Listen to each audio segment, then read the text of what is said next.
Да благодаря ему у нас есть Писахат. За Горбачева! За Горбачева! За Горбачева! За Горбачева! Sometimes nothing brings people together like a nice hot pizza from Pizza Hut. That ad. That was former Soviet leader Mikhail Gorbachev starring in an international TV commercial for Pizza Hut in 1998, 7 years after the fall of the USSR. At the time, the ad symbolized Russia's embrace of capitalism, evidence that a country that had insulated itself from the outside world for 74 years had finally joined the global economy. Fast forward to today, and Russia is quickly backsliding thanks to Vladimir Putin. His invasion of Ukraine has prompted a mass exodus of businesses from Russia, including Visa, MasterCard, and American Express, which are ceasing cardholder transactions in that country, as well as Netflix, which suspended services. They've joined a growing list of companies that have effectively pulled out of the Russian market, isolating Russia from the world economy. Meanwhile, Putin is turning back the clock on the information age with new crackdowns on journalism and social media. He's blocked access to Facebook and the BBC, among others, and signed a law banning so-called fake news, including a ban on calling the invasion of Ukraine what it is, an invasion and a war, which is now punishable by up to 15 years in prison. And he's silencing dissent, arresting more than 4,500 protesters in a single day yesterday, according to a human rights group. Joining me now is former U.S. Ambassador to Russia, Michael McFaul, and Nina Khrushcheva, Professor of International Affairs at the New School. And Nina, this is sort of fascinating in that you are now seeing Russia sort of go back. I mean, if Putin really had in his mind to bring back the old USSR, well, he's doing it in terms of the economy. It is becoming a closed economy. He's even launching his own version of the internet, trying to make it basically it's almost like an intranet that's just inside Russia to try to control people's access to information. At some point, logic tells me that this is going to start to affect the Russian people, who cannot possibly blame the West forever for that kind of isolation, or can they?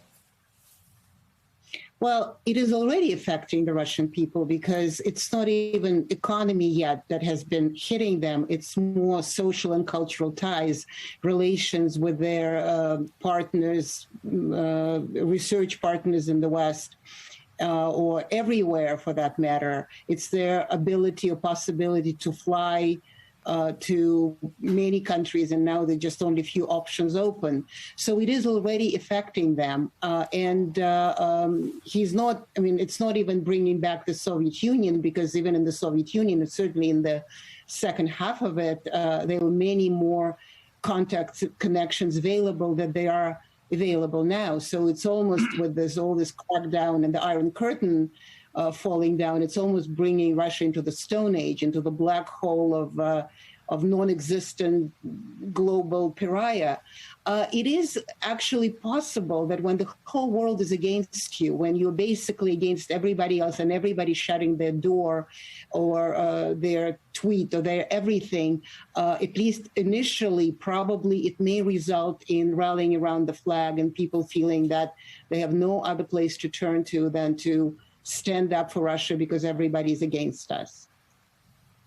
It is possible, but there's also, Ambassador McFaul, the possibility that things are breaking through. I mean, I've heard about this meme, given this law that says you can't do quote-unquote fake news, including calling the war in Ukraine a war, that the sort of joke has kind of come up among sort of young Moscow residents, that it's a security operation in peace instead of war and peace, right? That they're sort of making fun of it, and that there seems to be some of it seeping through.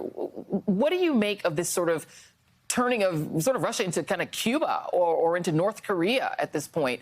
That is what Vladimir Putin has accomplished so far.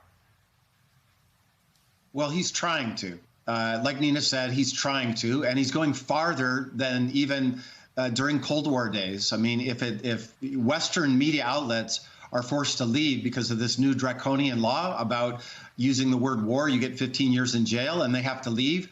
They were all there during the Cold War. That's something radically new, and there's fear in Russia today. I talk to Russians every single day that he's going to try to cut off the internet, just like you said.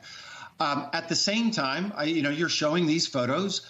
There are lots of people that are protesting, And if they're protesting, they're brave enough to deal with those characters. Look at those characters you're showing right now. If they're brave enough to do that, that means that tens of thousands and maybe more share their views. They just don't want to be arrested. And the second thing to remember is that all Russians don't think alike. All Russians don't receive their information alike. And to oversimplify in the interest of media, the more educated you are, the more urban you are, the richer you are, the less likely you are to read Putin's propaganda. And conversely, the more rural place you live, the less educated you are, the less wealthy you are, and I should add, the older you are, the more likely you are to read Putin's propaganda. So it's a much more divided society than I think a lot of people think. That doesn't mean there's going to be massive protests. It's scary to think about 15 years in jail. But it doesn't also mean, just because you don't see hundreds of thousands of people, it doesn't mean that those passive people support Putin. They don't. And we're really bad at measuring preferences in totalitarian societies. We've been bad for decades. We'll be bad here. And I think we should be very cautious in looking at the numbers of protesters and saying, oh, that must mean the rest of Russia supports Putin. They don't. Yeah, no, you're absolutely right. The same is true of Cuba and lots of these other countries. We just don't have a window into it.